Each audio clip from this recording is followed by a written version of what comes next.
ever was. The same as it ever was. Same as it ever was. I love this. Are we just doing like jams? You'll have to pick up one of your guitars. Oh my gosh, I love it. I didn't expect to come into a jam session. I loved it. Well, welcome. This is how did we get here? So Not my beautiful house. happy Friday, guys. It's a Happy good Friday. It's a Purple Rain Friday. It is a Purple Rain Friday. It is. Indeed. Lovely to see you guys in person. How's this?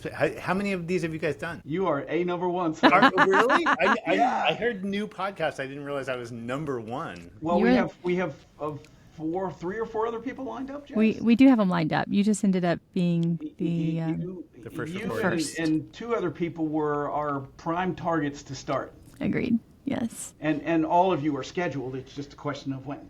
Yeah. Christine Benz will be on Awesome. later on Yeah. this month, as well as Stephanie Bogan. Bogan. Oh yeah. Definitely. Okay. Hitting up the '80s kids. Love it. Well, part of it was driven by who responded to the "Tell us 5 jobs you had," and like Nikki Boyson was a junkyard accountant, and I was like, and I know Nikki, and I know she's entertaining, and I was like, okay, you need to come on here. Yeah, she's great. I'm a huge fan of hers. Yeah. Bob Seawright had some interesting Singing waiter. history as well. Yeah. Singing waiter. Oh my gosh, I don't even know what I wrote down. I don't know which jobs I do. You said audio tech at some mall in the 80s. Yep. A set painter construction for films. Yep. That parentheses there were lots of weird gigs. So we'll have to get into that. Production coordinator for ABC's Home Show. Yep. Active mutual fund manager. Yep. And then CEO. But CEO doesn't describe nearly in detail what you did for ETF.com. We'll have to Yeah, get a I mean, little- I sort of feel like that's all one big job that started in like 2010. Hasn't quite ended yet. Yeah, financial futurist. Well, I guess maybe it has now because I'm completely unemployed. But not unemployable. I will push back a little on the unemployable bit that you gave me the other day. Somebody will hire me to do something. I make a mean omelet. I figured that's my go-to. Well, you and Phil Perlman can get together then. I like to call that gainfully unemployed. There we go. Gainfully unemployed. I'll stick with that. We appreciate you so much saying yes. Oh, absolutely. So I'm happy to get going anytime you guys want. Tell me anything I need to know about the format. Mark, take it away with the format. The format is whatever it is you want to talk about, but the way that I had envisioned it anyway was tell us the first 5 things you did once you started working. And take it anywhere you like. And if what you want to do is say, here are 5 different crazy jobs I've had at ETF.com, fine. Means your platform, if we didn't think you were interesting, we wouldn't be here. Okay. That's right. And to give you a little color, Mark reached out to me on DMs and was like, hey, we should do a podcast about this. And I thought, sure, Mark, like you can come on my podcast and I'll interview you. We'll put this out into the world if you want to, talk a little bit more about your 5 jobs. And so I gave him my calendar. He scheduled some time. We got on and he was like, so we're going to do this, right? And I'm like, yeah, of course we're going to do this. Like, when do you want to set this up? He's like, well, we need to talk to this person and this person. And I think this person would be great. And I'm like, you mean we're going to do a podcast? We're going to host this thing. So that flipped very quickly for me. I'm very excited about the idea. And yeah, he's absolutely right. I just don't have enough ego to think that I'm that interesting. But I think other people are really interesting. That's right. So you're the star here, Dave. You are the one that we want to hear from.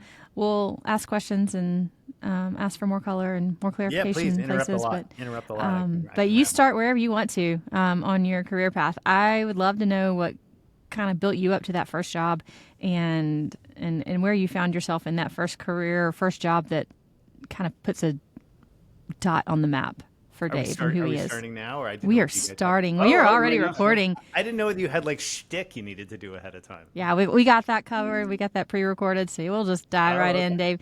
It is really great to have you here, and thank you for joining us on How Did I Get Here? The brainchild behind this, of course, is the Talking Heads video that I was introduced to recently by Mark, and she'd never seen Once in a Lifetime. I'd never seen it. Amazing to me. Just an absolute classic. I saw them on that tour in like 1989 or something like that. Yeah. So I have much to learn, including about you and your history, and I'm just excited to to give not only myself but other people a chance to listen in on. Big fan on of that. both of yours, so I'm just excited to have a conversation. Yeah, let's So do you it. want So me to jump in. start? Like, Jump in. Yeah, Fire let's away. go. So I was thinking about my very first jobs were all unpaid. I think like most kids, and I grew up on a farm, so I was unpaid farmhand until I went to college with my only acceptable job. There was always something to be doing, and honestly, that probably was a big part of my love of the outdoors. Came from just spending virtually all of my youth on a farm, running horses up and down the hill, and sitting in the back of a hay baler and driving tractors around. So, but my first real job was when I was in college. I was an audio tech at a terrible mall stereo store, which they don't have stores like this anymore. In the 80s in a mall, you wanted to go get a sweet stereo into your Toyota Camry. You went Radio to Shack. an idiot like me, who was Yes. probably 17 or 18 at the time. And, you spent your $100, and then inexplicably, they would then allow me to go rip a car apart and put a stereo in it and try to put it all back together. I was not good at it. Nobody should have ever let me do it. I probably This was your ruined- job. This was was my like you were job, doing no. this in other people's cars. No, I was literally installing car stereos at the age of 17 or 18, badly in other people's cars. It only lasted, I think, a summer and a half or so, and then I moved on to driving pizza, which there was a lot less damage potential in driving pizza than ripping people's cars apart. But it taught me how to solder, and it taught me, I got really into electronics, and I got really into sort of various technical nerdery because of that. So I look at that as a big positive. Yeah. Anxiety level 1 to 10 on that job. I think I was too young and stupid to have a lot of anxiety about it. I was a pretty cocky 18-year-old kid in the 80s. It was not not my prime time. Looking back on it, so not a lot of anxiety, but also not a lot of on-the-job training. I literally learned how to install car stereos by reading the manuals that came with the car stereos.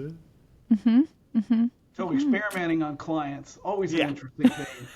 Yeah, exactly. That's a good way. So what did I learn from that? I learned experiment on somebody else's car. Oh, well, I assume, no huge fallout from that job. No, not at all, not at all. Yeah. And then from there, so I graduated from the University of Massachusetts in 86, 87, something like that. Was that close to home for you? Yeah. So I grew up. I still live in Lenox, Massachusetts, which is the town I grew up in. I've lived in San Francisco and Sydney and Boston and all sorts of places along the way, but we came back here. My wife and I came back here to raise our kids 20-something years ago. On a farm? No, I'm only about a mile and a half from the farm I grew up on cool. now.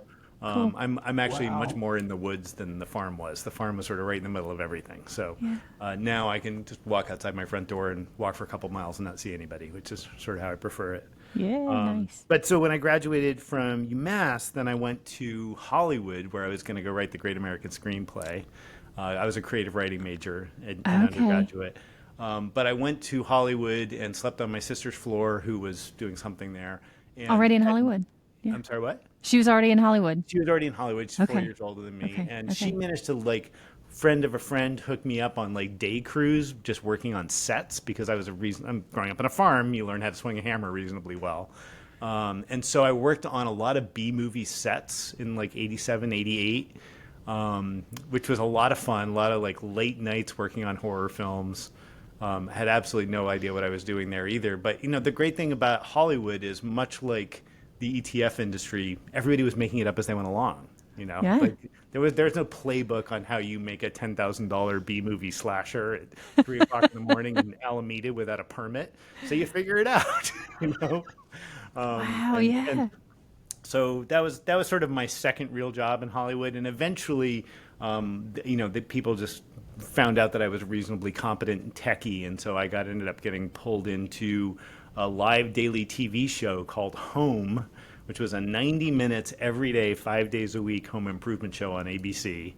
And so every morning at 5 a.m., getting on set, working, with actors and building stuff. And eventually they moved me over to doing payroll. And then I fell in love with numbers. And so that was my big shift towards finance, was at the age of 20, they put me in charge of payroll for a 100-person production company. And which seemed talk about anxiety producing. That was I was about to say, yeah. Now we've moved up a few levels on the anxiety, I think. Yeah, that was terrifying. But I mean, did you guys find that? Did you find when you first actually got handed a position where it's like this is a lot of other people's money? Did like your anxiety just immediately spike through the roof? Mine was already there. Oh, Yeah. I have a lot of other people's money right now, And and how my does that feel? anxiety is high Yeah. several times a year. Yeah. Yeah. But that is a weird thing, I think, and that was certainly the first responsibility I think I'd ever been handed in a way that I really identified as responsibility. I mean, on a farm, I suppose, people always would say, like, I mean, I got my driver's license when I was 13 because I had to drive tractors, and you could get a farm license to drive the tractors on the road. Cool. And people are always like, oh, you have to learn so much responsibility on a farm, but I never really thought of it that way because it was just how I grew up. So when I went to Hollywood, and all of a sudden somebody was like, okay, well, if you don't do your job right, all of these people do not get paid on Friday. That felt like a very different kind of responsibility than the sort of physical responsibility of driving a tractor or, being in charge of horses or something like that. Yeah, and so a little analogy to this that I discovered, I guess you could say for myself this past year was, my youngest daughter, both of my girls are just really not sports inclined. I've pushed because I like sports and I try to balance that out, but they do not naturally feel drawn to sports. So my oldest is just like, go away, Mom. I'm just not going to do this. Don't bother me about it. She does lift, which is interesting, in the gym, but nothing else. My youngest is currently doing volleyball. She looks really awkward on the volleyball court, but she's naturally talented. She's able to do it.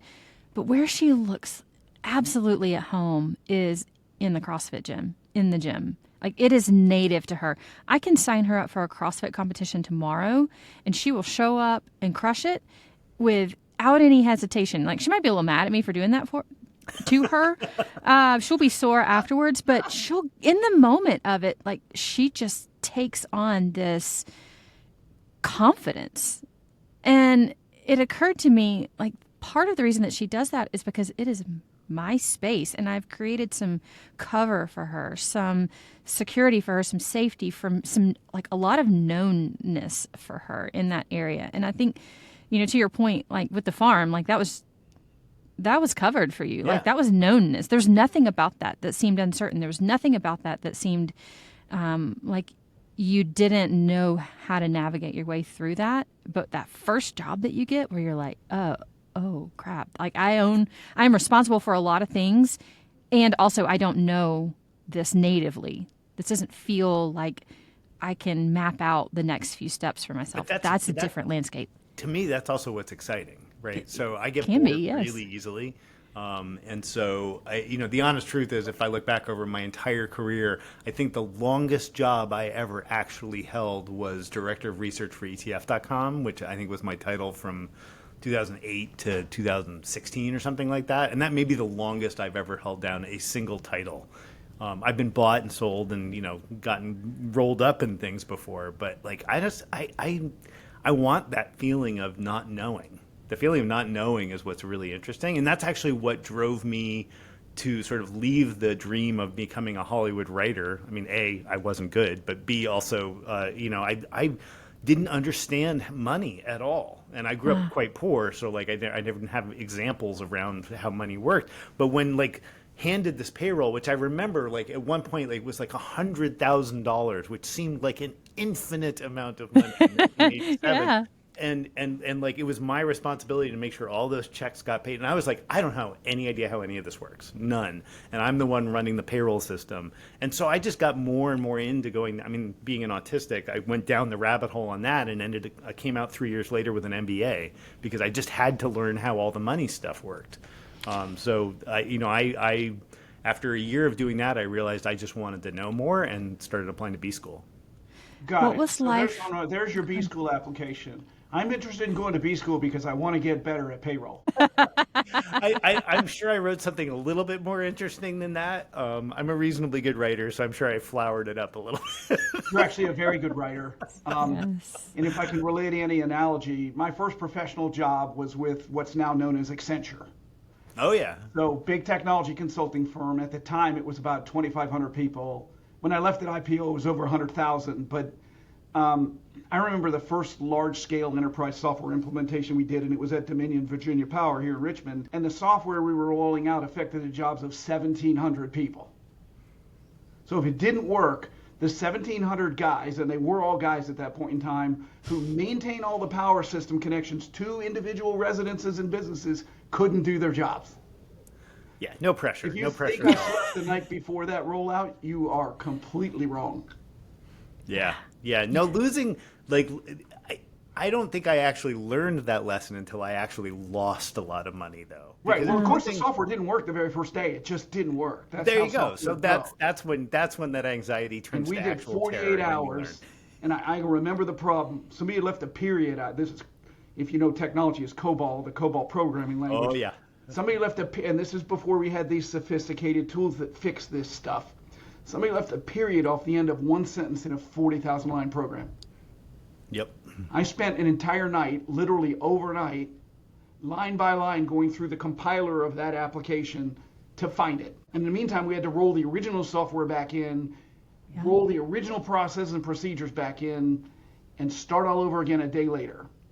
And when How we old were you? finished, How I old had the were you most when that happened? miserable cold, and I slept for like a week. How old were you when that happened, Mark? I was 31, but from a professional career perspective, I was in my second year because Yeah. I didn't go to college till I was 24, and I didn't graduate until I was 30. But that's a great time to learn those lessons. I think like in your late 20s to me is when you start becoming like a well, for me, I started becoming a fully formed human being. Like I sort of refer to it as like Dave 2.0. I met my wife in my mid 20s, figured out what I wanted to really do. At that time I was the managing director of corporate strategy for what was then called Wells Fargo Nico Investment Advisors. Proto ETF days. And came out of business school and wanted to do that kind of work. So I was consulting. I built a consulting firm called Cerulli Associates with Kurt Cerulli. Yeah, and then, sure. Wells Fargo was our biggest client, and they got tired of paying our bills, so they hired me out from underneath the practice. That's when I jumped into the ETF stuff. But that window of time, that sort of late 20s to early 30s, I feel is just really critical for me, it was just super critical in establishing the kind of adult I wanted to be. Yeah. And I wish I'd done it 10 years earlier. I guess I meet a lot of young people who in their early 20s seem very focused and ready to go, which was just not me at all. But for me, it took until I was like about that age to understand that kind of responsibility actually breeds a little bit of confidence, a little bit of knowing what you're talking about.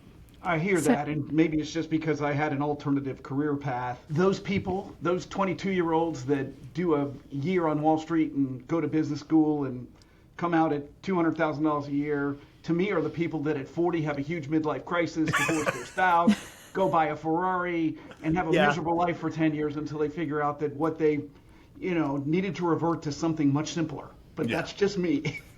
Yeah, yeah. And that, like, one of the questions I have, Dave, for you is like, and you've pointed to it, is just crystallizing the periphery of life around all of these things. Like, whenever you were an audio tech, you're 17, 18, not a whole lot of other things going on in life maybe. But then as you moved to Hollywood, you said, I would imagine during the next few years, that's when you met your now wife and like. Well, I had a training wife in the early. You had a training wife. Okay. I had a marriage and divorce, which the entirety of lasted less than a year, both the marriage and the divorce. Yeah. Yes. So like the periphery of all of this matters, right? Yes. And I mean, I got married right out of college, had my first child by 25 before my career even thought about taking off. Like I was just a person in this world having a baby with like no career mind at that point. And so it's all that on the periphery, all that matters, all that gives context to the directions that you go and the decisions that you make and the things that you lean into and don't lean into and that matter to you. I look back, so we didn't have kids until we were quite a bit older, I think probably 30, 34 was when we had our two kids. The idea of having had kids 6 or 7 years earlier is always like in the back of our heads, like, what would it be like if my kids were 30 now instead of 24? It's really hard to imagine, right? And like I have great relationships with my kids. Like I know some folks who have had kids much older and have confided in me that they don't really develop the same kind of relationships with their kids because they're 45 with a toddler at home, and that's a very different experience than being 20 something with a toddler at home. Yeah.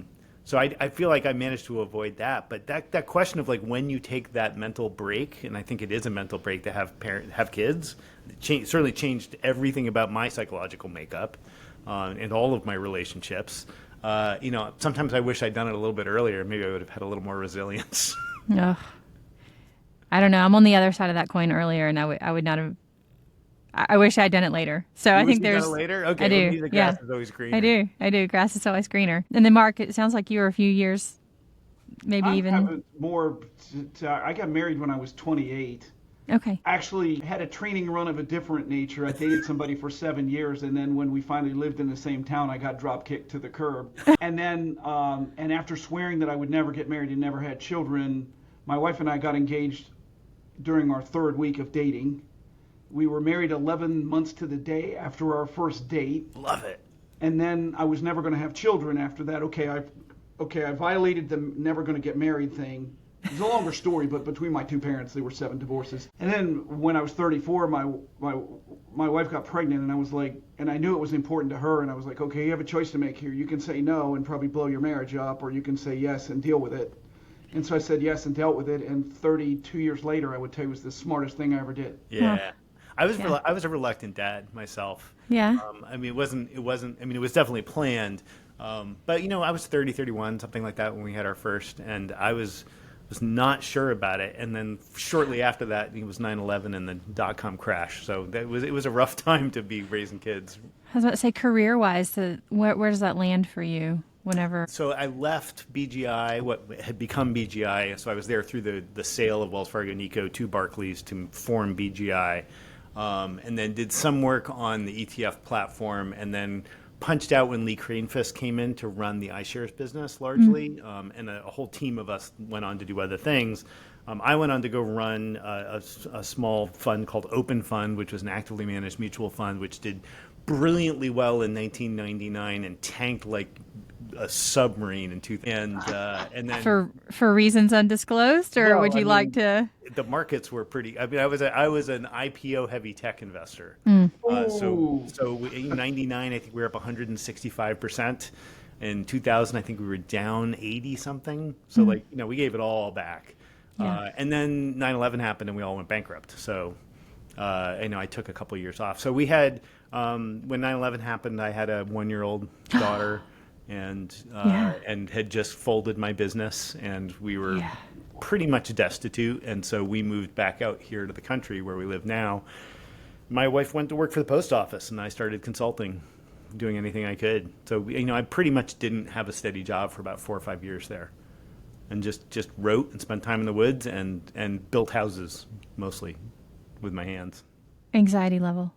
Oh, a million %. Yeah. So and that was payroll to business school to unemployed to building houses. How did ETF.com get going? So in that sort of window, so Matt Hogan was my biotech analyst when I was a fund manager. He was terrible. Matt Hogan is now the CIO of Bitwise Asset Management. About to say, I know, yeah. And he and I worked at ETF.com together for years and years and years as well. But in that window between 9/11 and 2008, when I joined ETF.com, Matt, I want to say, was working for Fleischman Hillard, PR firm. And I did a lot of speech writing for him on sort of a ghostwritten basis. He had clients like up and down government and was doing tons and tons of sort of policy speech writing work. And so I did a lot of policy speech writing work around the corners, ghostwritten technical manuals and finance documents and stuff like that, just stuff around the edges, a lot of science writing.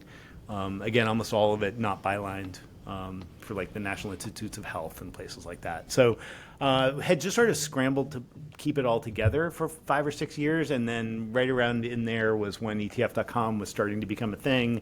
Matt Hogan got hired there and then brought me over sort of almost immediately after he started working there. And the rest was sort of history. And then he and I worked there for quite a few years. He was CEO for a while. I was CEO for a while. We traded that back and forth before we sold that thing off into pieces. And now you're unemployed but not destitute. Now I'm not. Yeah. So from there, ETF.com was a great little entrepreneurial business that launched the Inside ETFs conference, which we sold off, and it built a whole data and analytics business, which became FactSet's ETF data analytics business. And I went over to FactSet for a little while, came back to ETF.com for a little while, all basically the same job, just sort of being an ETF nerdery pundit, helping people launch products, helping people sell products. That was pretty much all I did. All the way through to Vetify, honestly, because I went from CEO of ETF.com to director of research at ETF Trends and Database, and then that became Vetify, and Vetify just got sold to the Toronto Stock Exchange Group, TMX, and so that sort of created this opportunity for a next chapter. So what that is, I will let you know when I figure it out. So what's the through line for all of this with you? I know what I would like the through line to be. Okay. I'm going to tell you my made up answer. Let's tell that story. Let's just tell the one we wanted. Let's tell the narrative we want, not the one that... This is your show, Dave. I wish that the answer was curiosity. Okay. Because certainly the pieces of my career for the last 30 some odd years that have been good have always been when I have been chasing something that I can't get out of my head. Richard Feynman always used to talk about have the questions you can't answer in your head all the time. Write them down on a piece of paper. I've got them in a little book here all the time. And I try to keep that advice with me all the time. I did not do that. I should have chased that curiosity more directly. I think I would have not had the 4 or 5 years of downtime after 9/11. Why didn't you? Fear, 100% fear, right? I mean, being a young, for what felt like being young parents. We had a second kid in 2000. That was just the most anxiety possible, right? I mean, I made bad choices about, my physical health and how much I drank and what I ate, and thankfully didn't make any stupid decisions about relationships or anything like that. Thank God, my wife loves me as much as she does. But no, it was definitely dark times, and I think if I had been willing to live in the uncomfortableness and live in the fear of like, oh my God, I have 2 kids and I literally don't know how we make mortgage in 3 months. If I'd had a little more guts, I think I would have chased some things that would have been interesting and maybe taken me in totally different directions. I think, I came out of that window deeply curious and deeply hungry to learn things again. And that's really what's driven me the last 15 years. Love that answer. I think it's both inspiring and also convicting, right? If you find yourself someone to be curious or find yourself someone to be passion driven, and then also someone who finds yourself in unfulfilling jobs or things that feel like dead ends. Did you ever feel like there was is there a wrong turn that you can remember through all of that sticks out? I try not to live my life that way very That's often. Fair. I think there are certainly dark times. There definitely have been plenty of dark times, and you don't get to be 57 years old without having a few dark times in your life. And a lot of those have had to do with family members that we've lost. Certainly, 9/11 really did a number on me. I lost a lot of friends and a career, like all in one day. Yeah. And it made me really question why I was doing any of it. We had already made the decision not to live in Manhattan, which I think, if you're going to be in the financial services industry in 2000, not being in Manhattan was a significant choice. And that sort of limited the set of opportunities that were available. But more than anything, I was just psychologically incapable of focusing on work enough for years, honestly. Thankfully, a little bit of therapy, a little bit of prayer, all works out. Yeah. You make that sound so easy. I'm about to say it certainly sounds like it works out. On the I know most of us have seen, so I'm going to assume that at some point you've seen this chart of life satisfaction and life like happiness and how it kind of basically downtrends until what is it, late 40s, early 50s, something like that. Transcendence. Right? You hit your kids are out of the house phase, and things definitely change. And I think that there. I was about to say, do you feel like that tracks with you? For me, it's definitely tracked, Yeah. and for most of the folks I know, most of the folks I would consider my closest analogs, meaning socioeconomic background, white New England Protestant dudes with 2 kids. I have a set of friends that match that profile, and I think it's pretty universal, honestly, in that cohort at least. I think it's tough for me to tease apart how much of it is my kids are out of the house and relatively okay. Like, I've got they're still in school. My daughter's in grad school, but like they're doing great. Like I'm not worried about my kids the way I was when they were 6. That level of anxiety is not quite there. It gets replaced with another kind. And that has for us, just a transformative effect on your whole life, right? When the kids are out of the house and you get all this time with your wife again, and like it's a huge, huge shift. And so that's a big part of it. But at the same time, I think there is something that happens biologically and spiritually as you enter into a later stage of life. And I think it's well documented. And I think it's worth exploring and celebrating. And I think people who try to chase it away with sports cars and big trips aren't necessarily getting the point. So for me, I've become much more simple, a lot quieter. I spend a lot more time by myself and in the woods than I did, say, in my 40s. And so for me, it's been great. I don't know if that's the case for everybody, but for me, it's been great. But I do think it's a thing. Mark, I'd love to get your answer on that. Well, I'm 10 years older than you, and one might say that I was 10 years developmentally delayed, given that I didn't start working professionally until I was 30. But I can track with that 100%. The older I've gotten, the calmer I've gotten. I don't know where I am on the spectrum, but I'm pretty severely ADHD. And just learning that was a massive revelation. I was 46 when I learned that. I actually saw Ned Hallowell speak, and I'm not somebody that was ever taught that it was okay to cry, and I was sitting in the back of that room crying and saying, that is me. And then and through that, and I just got a lot calmer, I think. And my son actually has a creative writing degree too, but I, as you're probably aware, spend a lot of time writing now and much more time reflecting and thinking. And because I'm also an introvert, I've always spent a lot of time alone, but now I'm really comfortable with it. Yeah. I don't think I have a character flaw. No, I used to literally think I had a character flaw. There was something wrong with me, that I didn't want to be social, and it was miserable at parties, and like, no, that's just who I am, and it's okay. Yeah, I think my wife's an extrovert. She's completely opposite. So it sounds very familiar. I'm tracking all of that sounds, including the extroverted wife. That all sounds very familiar to me. Well, I think there's, and I'm not a spiritual person. I was brought up with my mom was an atheist and literally a communist. How she managed to survive in the United States, God only knows. My father is, let's just say that he traded in on a younger model every 10 years. So my home training wasn't very good, especially since my parents divorced when I was 6. And my father disappeared to the Bronx for 10 years. I never even saw him. So anyway, didn't have a whole lot of home training.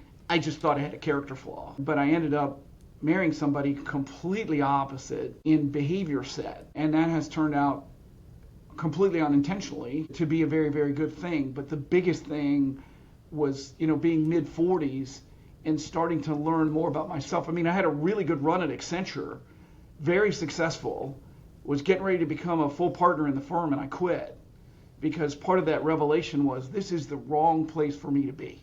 Yeah. And what I really need to go do is financial planning, which is what I did on the side as a hobby because I was interested in it. Yeah. And that's when I started pursuing what I was interested in, not what I got paid a shit ton of money to do. Right. But that's a new and scary movement, right? It was frightening. My wife thought I was insane. Yeah. She was like, you're going to walk away from this 7-figure income to start a business? But it to seems do something like you've never done? It feels like it's a movement, though. I mean, I think that there are so many and again, it's hard to know how much of this is my own echo chamber, but there's so many folks that I'm talking to who at a much younger age than us, Mark, are figuring those things out that, hey, you know what? I'm 30-something years old. This feels wrong. I'm taking 6 months off, and I'm going to be poor, but I'm going to figure out what the heck I want to do when I grow up. That seems so healthy because, I wish I had grown up with that. I mean, Dave, among other things, anybody born before 1980 who had Yeah. neurodivergent issues, which Mark, it sounds like you and I both do, the chances are we were not diagnosed until we were in our 40s. Well, it wasn't even a thing, right? I mean, wasn't even Ned a thing. Hallowell's book came out roughly 25 years ago when I was in my early 40s. Yeah. So, yeah. Driven to Distraction, ADHD was not in the physician's desk reference. It just wasn't even a thing. Yeah. And it's just, and I'm 100% convinced my dad was ADHD because you probably know there's some genetics to this.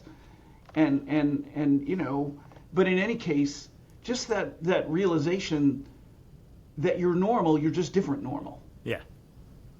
And not only are you normal, but you're normal in a way that's not popular. You're not tall, you're not I mean, look at the CEO data. The average CEO is like 6'5", physically fit, I mean.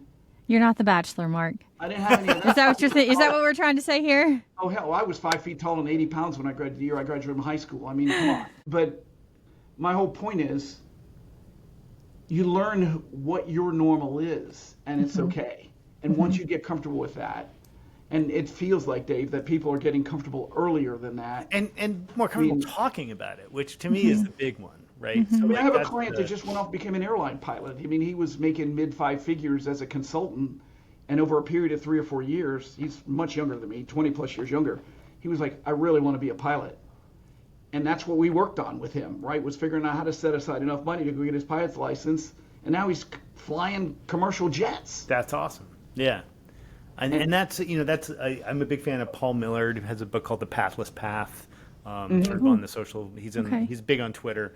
And that to me is sort of the version of that, is like figuring out what you bring is more important than figuring out where you belong. Like figuring 100%. Out who you are and what you're going to be able to offer. If you don't get there first, then I don't think it matters so much whether you just happen to land the right job that pays the right amount of money or something. And I remember specifically the revelation. I was in Texas. I was working on this big client for Accenture. Was making a crap ton of money. Just got the offer to join the partnership, which was, in hindsight, a $50 million decision. Not that I care, I don't. But I thought to myself, you can keep doing this. You'll be stupidly wealthy. Your child won't even know who you are. I had a 9-year-old at home that had never seen me on a Tuesday because I was always traveling. And you'll probably be miserable if you don't, have an aneurysm in the next 5 years. Right. From working 80 hours a week and doing something you don't really enjoy. Or you can take the leap. Maybe you'll fail, but what happens if you succeed? Right. And that right there was the difference. Is not being, you said it earlier, losing the fear of failure. Yeah. And 20 years later, I just sold my firm. I've done okay. I'm not broke. Yeah.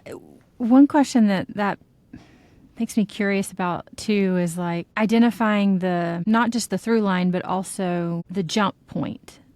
Like, so Dave, like whenever you made that transition from one place to another, like what was that? What was the jump point? Like, what caused you to kind of say next? I'd say it was deliberate and well thought out, and that would be a complete lie. It's not. I mean, there have been plenty of sort of structural changes. Like, I mean, I'm in one right now. Our company just got bought by TMX. That was an entrepreneurial run that we took 3 years at. Obviously, that's a natural jumping point where you're either going to re-up and stay doing something, or you're going to go find something new to do. So this is one of the few cases where this has been a really obvious one. It's not so obvious, is it? Well, like when you're in the moment, always. It's not always so obvious. It's definitely tumultuous. I honestly have preferred the times when it's been really out of my hands, which I think just internal cowardice. So like when FactSet bought the ETF data business from ETF, it was sort of an obvious thing that they were going to ask me and the team to go with them because that's what they were buying when FactSet bought us. But that was one where it was just sort of like, well, there really is no way I can stay doing the job that I was doing because that's going away. And the job that I was doing now lives over there, and they're offering to have me come continue to do that for a year. That seemed like a reasonable thing. So there might have been an opportunity to jump and do something completely different. But that one felt easier because the obvious answer seemed so clear. Yeah. Right now is terrifying. I'll be honest. Like the moment that I'm in at this precise moment in time, jumping off a cliff without a parachute. Right. Yeah. I just knew that there were other conversations I wanted to have, other things I wanted to write. I've really enjoyed. It's only been a month, but I've really enjoyed sort of having. Sort of the freedom to really think about what I want to think about and write about what I want to write about, and do that on my own schedule. We'll see whether I last another month. I'm not the kind of person who's going to go build something on my own, and I don't think I'm going to build a Substack empire, any of that stuff. And there are plenty of people out there who can and do. I don't have that kind of internal motivation to do that. I need to be with a group of people doing something at some point. Yeah. Yeah, the thing I found myself telling people a lot lately is like, I don't like the feedback that I give myself when I'm alone. That's good. I like that. At some point, anytime I've ever been in a situation, like even when I went out on my own and did kind of independent planning for a bit, I didn't like the feedback that I gave myself, and so it was not a good fit for me. It's not a good career path for me to put myself something on an individual path for an unknown amount of time.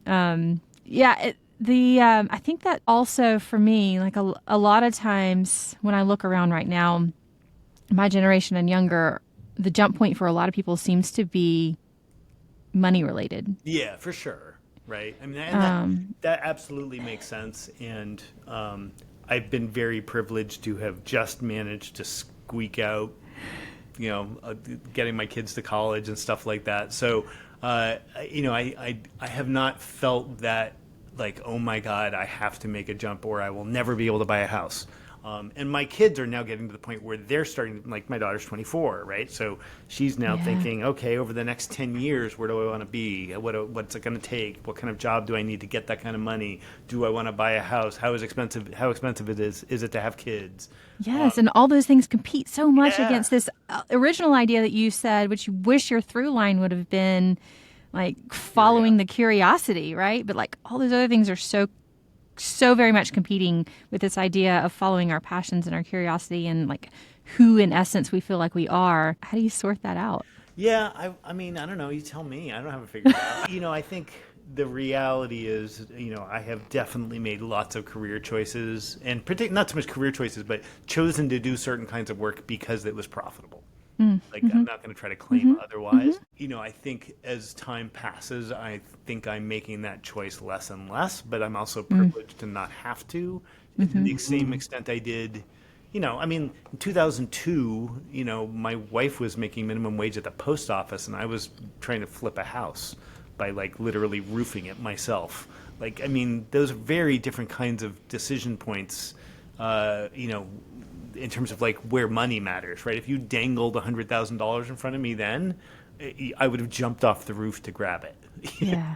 Right. Yeah. Whereas now I wouldn't. And so I think it's tough to say there's a right answer for those things. I think those are very unique and individual decisions every single time. And I've mentored, I literally just got off the phone with sort of a young woman I've been mentoring for a while. And these are really hard decisions when you're in your 20s, right? Or in your early 30s. I think they do become easier, but also harder to reverse and recover from when you're 60, right? And I talk to a lot of folks that are facing those kinds of later career changes that you don't feel like you get a lot of redos on those things. And so I try to encourage people who are 30, it's like, now's the time you can take some opportunity risk, right? You can actually go do a thing that doesn't pay you for a couple of years to try to get paid on the come. You can actually go start your own thing. You can go work for a company to see whether you like it and know that in a year you may bail. I think it's very difficult to do that when you're 60. Wow. Yeah. That's great perspective. I think because there's I would say still a good bit of a stigma around that kind of career exploration. Like employers want to grab you and keep you and make you their own forever. And if you're not willing to agree to that, then it's like, and I understand like on the employer side as well, like the risk that you take on with bringing in and the amount of time that it takes to train them. And can you recover on that? Like there's a lot of tension right there with what you're suggesting. I do not find though that like the attitude I certainly hear from younger folks, sort of younger millennials, is actually sort of counter to that, which is I think a correct understanding that corporate America is not their family, is not making them a long-term proposition. I mean, people understand that they are getting hired largely in at-will jobs where you can show up on a Thursday and be asked to pack up your desk. Yeah. And I think it is actually incredibly unreasonable that corporations try to guilt their employees into treating their companies like families and be like, well, but you can't leave this quickly because think about what it will do to your coworkers, or you can't take this job because think about what it will do for your coworkers, or all those people who are going to have to work extra hours because of you. Like none of those things are true, but that is definitely the story that young people hear from companies. And I'm getting more and more, I think, accurate skepticism from young people about those claims, right? Because it's just not true, right? People get laid off. Well, it's not so true. quickly. The fact of the matter is, you have to be the CEO of you. 100%. And nobody else is going to want. I mean, let me rephrase this. Somebody may watch out for you. It's possible. But the only person that can guarantee that you are watched out for is you. Well, and those people And I'm may not be saying in be their own selfish company. about it. I'm saying that you have to be cognizant of where you go next.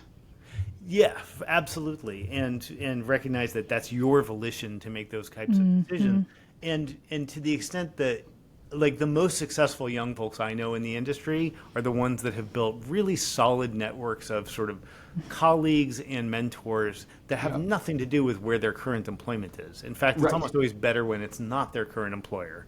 Right. And maybe though you end up working with people over the course of a career. I mean, at this point, I know I've spaghetti overlapped with a couple dozen people at multiple firms, and that's pretty common in a narrow field like ETFs or even sort of financial planning. But yeah, I think it's a genuine effort that I've not been great at to build that support, to build that family, right, in your career, for lack of a better term. The people who do care and are going to look out for you, even if they're not necessarily there to offer you a job or get you a raise. But they make a connection. Yeah. They just keep you afloat when you feel like you're drowning. Just little things, right, that keep you getting one foot in front of the other, and then somehow you get somewhere. Well, and hopefully that will call you on your BS too, because that's the other part that I think is challenging, is to not be operating from fear. That implies that you have a certain amount of confidence, and that confidence, like certainly in my own experience being a young 30-year-old male, was being a young 30-year-old male, that confidence can turn into cocky real darn fast. Right. At which point, having people in your mentor network who are willing to say, you realize you're an idiot, right? That's really important. It is. Yeah, I'll throw that in the hat for women as well. I don't think that just applies to men. I think it's part of the recipe for success. Like you find some success, you attribute that to your own personal actions, and that kind of snowballs into a kind of an egocentric way of moving forward. Is I did something that mattered. That thing is something that came from within me. I can do more of that, and you just kind of lean into that harder than you are into the community of people around you, and that kind of snowballs into, oh crap, this led to a bad decision or a bad moment or a bad execution because I forgot to include all the other variables that made that first thing a success. Right. Well, and also the inevitable amount of luck, right? Yes. That's the other thing, is I think every Way day underrated. every day underrated. that passes, I realize that starting with the lottery of birth, most of my life has been a giant roll of the die, and the fact that I'm still here means I've gotten real damn lucky. Yeah. Look, I look at it this way. I was working in a bar in Richmond, and we got manual paychecks. It was before ACH. So I usually had my paycheck mailed to me. I think it had been a poor tip week, and I didn't have any money. So I walk up to the office to pick up my paycheck. My wife was the office manager. That's how we met. If I don't pick up my paycheck on that Friday afternoon, we are not having this conversation. We are not here present right now. And then the other thing I would say is, I'm going to lead the witness a little bit. Dave, I think you are somebody who's knowledgeable in a bunch of different fields, obviously deeply knowledgeable in the ETF business.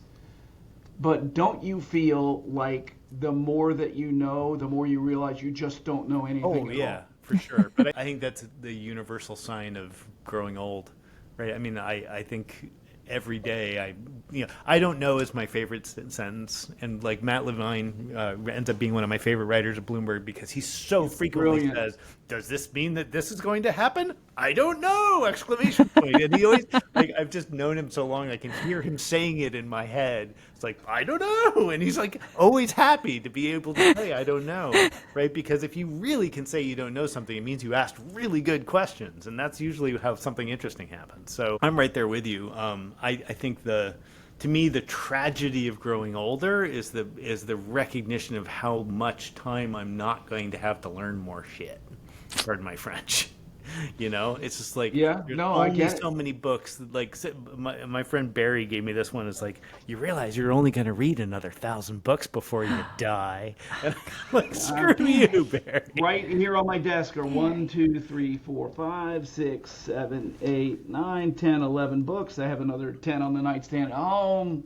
It's just that to me is the only thing, the only regret I have about potentially dying someday is just all of the unread books.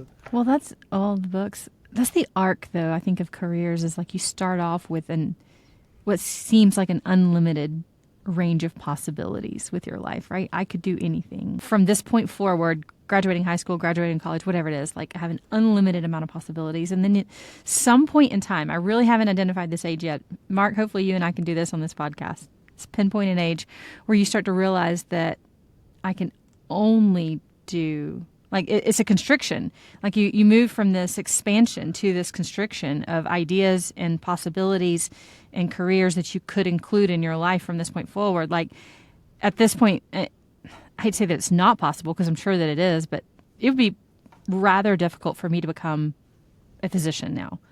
Whereas at 20, that was absolutely certainly a possibility. More difficult as time goes by. It's right? more difficult, although my personal physician was an engineer for 13 years and went to med school at 34. Yeah. Yeah, no, people I'm a do little it. I beyond have 34. friends that became nurses in their 40s. Like, I Yeah, think people do yeah. make those shifts, but I think there is also just some reality of just the amount of time that is left, right? Like, Yeah. I would love to get a PhD in cognitive science. I don't think I'm going to. I think that, like, that's 8 years of solid work and a couple years of post-grad. I don't think I'm going to spend, 40% of the rest of my natural life just getting another degree. Right. So that's the challenge, is that there's lots of things that may become unviable as careers that are still viable areas of exploration. Of the exploration. Yep. Right. Yep. And Yeah. so that's what I love about what you're doing now, Dave, is you're just leaning into that exploration piece and utilizing the combined experience through all of your years of work and time on this earth to contribute until I have to go get a job at Dunkin' Donuts. Yeah. That's right. Yeah. Yeah. So 2 things to have to on my end to finish up. Mark, feel free to throw in any others that you have. One, I want a little bit more about what's next from you, Dave. The And then- honest truth Yeah. is writing is mostly what I'm going to focus on. I have a bunch of stuff I want to write. I'm committed to doing a rewrite of the CFA book that Elizabeth Kashner and Joanne Hill and I did years ago. So I'm going to definitely spend a chunk of this year rewriting the Comprehensive Guide to Exchange Traded Funds for the CFA, which hopefully they will republish. And then I have another book project that I'm working on, which I don't want to talk about until I actually get it done, because then I won't get it done. But mostly I think I'm going to do a bunch of writing. And, I want to explore where we as a society can actually make change happen. Like, and that's not an ETF specific angle. But I'm really focused on getting past diagnosis and all of these things that I think we can see are wrong around the world, from capital markets to climate change to everything in between. And I would like to, I don't feel like I have a lot of agency to fix most of that. And so I'm going to dwell in that discomfort and write about it and try to figure out ways to have an impact as an individual, which I think we all want to. And I think it's just really hard. So good. I know for sure I'll lean into that. I know there's a lot of people out there that'll lean into that. I think there are lots of us that want to have an impact and are struggling to figure out how we actually have an impact. Yeah. Yeah. And don't want to spend our time haranguing the people that we think are very wrong. Yeah. I mean, that's not how I want to spend my time. That is such a good point. Yeah. I want to focus on actually getting something done that makes a positive difference and makes this a better place. Right? It's stewardship. Yeah. Yeah. And Stewardship at its best. And there's lots of individual examples there, right? So, there's individual things that I'm passionate about. Obviously, the outside and the natural world is a big one for me. And it's not that I'm lacking ideas on, how to make an impact in my local environment. There are plenty of things to do. The challenge is actually trying to find ways where the things that I'm going to do locally, which may be, building a bridge at the bird sanctuary or something like that, can live in the same world as people who are fighting for social justice and people who are, fighting for energy independence and people who are fighting for safer AI or fighting for accelerating AI to make a cause they think needs that happen. Like all of these things can live together. And I think I increasingly find everybody's motivations when you really dig under the hood are generally because they want human flourishing or they want people to minimize their suffering, not because they're categorically evil human beings. Like most people are not just that way. That's not my experience of the world. And so most of this feels like communication problems. And that's something I'm pretty good at. So I'm going to work on that. Dave, the analogy or the visual that I had in my head as you were explaining all that is, have you ever been in one of those team building exercises where there's like, I don't know, let's say 12 of you in a circle and you all reach in and grab somebody else's hand with one hand, and then you reach in and grab somebody else's hand with the other hand, and then you spend the next 45 minutes like untangling everything to one full circle, and it's totally possible without dropping hands. It's just, like you said, a matter of communication and trust and patience and, just finding the next connective piece that needs to shift. That might involve a few torn rotator cuffs too, but we'll leave that one alone. Possibly that. Not everything happens without pain, Mark. That's right. A little bit of pain. Nothing good happens without pain. What was the second item, Jess? Last question for me is 3 things that looking back you feel like you've done right along the career journey. I've always apologized when I feel like I have done something wrong as quickly as I've realized that I've done something wrong, even when it's been an awkward thing to do. Particularly when it's something that I feel is societal in nature. So my own language around identity or my own behavior around how I treated women in the 80s as a 19-year-old kid coming in off the workforce off a farm where literally every single person on that farm except the woman who ran it was a dude. And over the years, I try to say I'm sorry in a genuine and heard way as often as I can. At the same time, I also try to give hearable praise as much as I can. And that's not a phrase I knew growing up, but the idea of not just telling somebody, hey, you did a great job, but hey, you know what? The way you handled that meeting when that person got out of line and how you were able to defuse that situation, that was really helpful. That's hearable praise, right? You're picking an actual activity, an intent somebody had, and giving them the opportunity to reflect on that in a positive way. So those 2 things I think I've done pretty well in my career. And then I think I've been pretty good at telling people what I don't know. Right. I think for the most part, I've led a pretty low BS life in terms of not pretending I don't know stuff or not pretending I know stuff I don't know. I'm sure I still do it twice a day or twice a minute without realizing it. But leaning into that discomfort of being over my skis, I've really tried to do from a very early age. But those would be my 3. Those are really great 3. And just some reflection back to you on that last one is, for someone who seems to be so willing to lean into what they don't know, you've certainly given many of us in this world some insight into topics and bringing language and thought around ideas that we didn't realize we needed to know. Well, thank you. By excluding that, you've brought a lot of really relevant, helpful, and wonderful information to the ETF industry. So thank you for that. Yeah. For once, I'm not going to add a single solitary thing to that other than to thank you for showing up and having this conversation. And for me, it's the first time I've ever had a chance to converse with you. And I know. It's been an absolute pleasure getting to meet you, Mark. And Jess, good to see you again. I know you're going to come up and you're going to come hike in my woods sometime soon. I am. Yes. Not only a challenge, but a promise. I love it. Can't wait. So thank you so much, Dave, Mark. Till next time. Thanks for having me. Enjoy your weekends, folks.